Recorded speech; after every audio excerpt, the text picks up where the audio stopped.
I know it's been a while. I haven't posted much on the channel lately. I'm just currently playing with these FrSky Xact servos.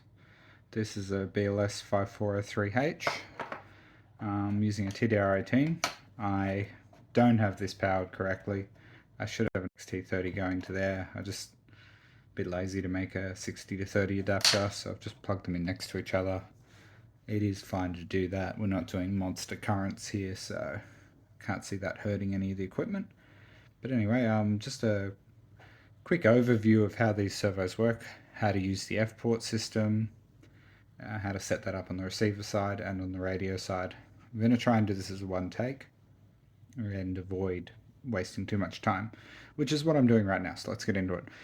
So first of all, we need to set the channel 1 on the receiver, which is the one we're using for our F-port in this example, to be a F-port output, not a traditional PWM output. So I'm scrolling down on the RF system page. I'll just do this here. I'm going to go set on that receiver, options, and pin 1. I'm going to change that to F-bus. So now it's an F-bus servo. So it's instantly recognized it as channel 1. And so from this point on, that pin out will not do a PWM signal. It will just do an F-bus signal, which is the telemetry and bus system together. So now the next page we're going to have a look at, we're going to go across, press the little aeroplane, second page, device config, exact servo. So now we can see our servo parameters. So physical ID, so I'm guessing that's just where it starts. I'm just going to use 1 to 10 because that kind of makes more sense to me. So I'm going to go with 1, setting that to 1. Data rate, range, still going to be a 90-degree servo for me. Direction, I don't know yet, so obviously I can change that pretty easily in there, which is nice. PWM pulse type, 1500, fine. I think that's only relevant if you're using it as a PWM servo. Not quite sure. Channel, so channel 1, that's fine, that's what we're going to work with. So this will be my, throttle servo in this example. Now we can adjust these gains here, which are the PID settings for that. I'm not going to touch them. I think they've got them pretty good these days. And the only other thing really to look at is center, so we can center the servo. So yeah, which is nice. No, don't need to use sub trims or anything. You can just get the servo where you need it to be. So I'm trying to show this and I'm doing a very bad job at framing it. So yeah, it's nice and simple in that regard. For the sake of a little test I'm doing later in this video, I'm going to set it to 180 degrees servo. So you can see we get a full 180 degrees movement, which is nice. So that's the servo effectively set up. So they are slightly they're not the noisiest servos, holding torque is no noise at all, but they do occasionally get a little bit of not a jitter, but a sound like a pulsing sound. But they're quite quiet. I actually have these on the ailerons of my iMac plane. So now we're going to go to telemetry.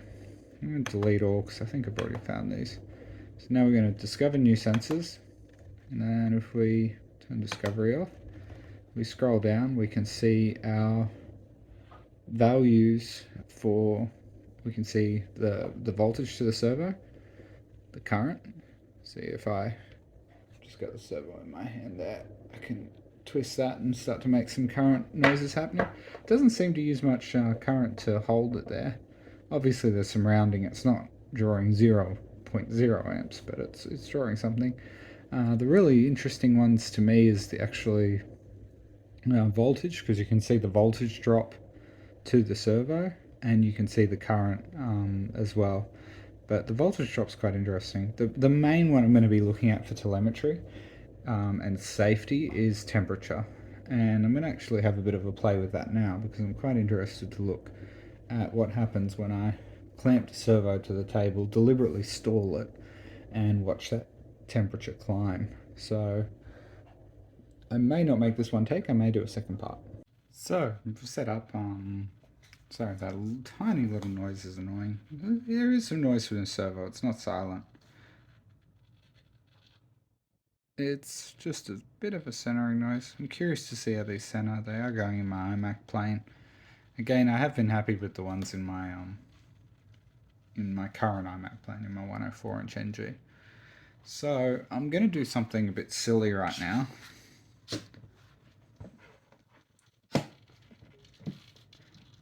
And put a pretty decent sized clamp on that. And then I'm going to try and do this in a way you can actually see clearly what I'm doing here. You can see the temperature is coming up. We're drawing 5 amps. You see, it's a fairly good voltage drop there. We're seeing 3.2 volts. It's definitely getting warm. I think I'm going to stop at about 40 degrees. So I'll stop there at 40 degrees. Currents come back. That'll come back down. I think temperature warning, I'll be surprised if these hit 40. I don't think they're going to quite be doing sort of the kind of temperatures the JRs and that do. But it is just very interesting to play with that. And it's especially interesting to see the voltage drop to the servo. Well, I don't know if that's voltage drop because I'm not measuring the voltage to the receiver. But I don't think that that kind of current would bring down the 2S2P6400 that much. But yeah. This is very torturous and seems very immature of me, drawing 5 amps and pumping up the temperature. So anyway, there's a quick look at this thing.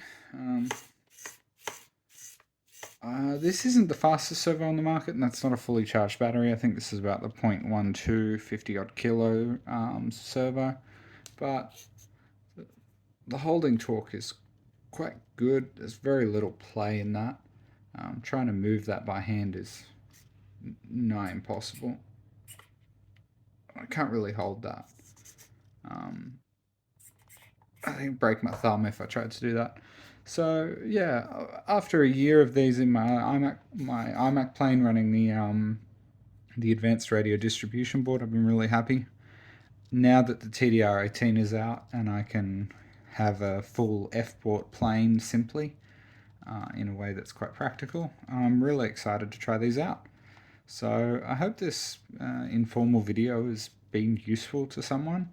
If there's any questions on these or further thoughts, please drop them in the comments. I'm going to start a build video on the 116-inch NG very shortly.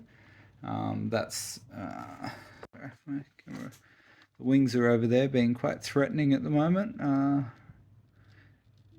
Awaiting these servos. So during that build video, I'm actually going to share quite a bit about these servos and how the setup works, the good, the bad, see how I like them. But the first play on the bench looks really good. I'm pretty excited to try this out. I think it could make for a really nice setup model. And it's funny, in the time I've been talking, you can sort of watch the temperature come down. And it's obviously sitting around about flip point of that number. But anyway, out of curiosity, if I unplug that, what does the OK symbol do? So it'll refresh now. So you could even technically have a servo disconnected warning. I guess that could be handy if you forgot to plug in the wings or something, but there's usually pretty obvious signs that that hasn't happened. Anyway, I've talked for way too long. Thank you very much for watching, and I'll see you in the next video.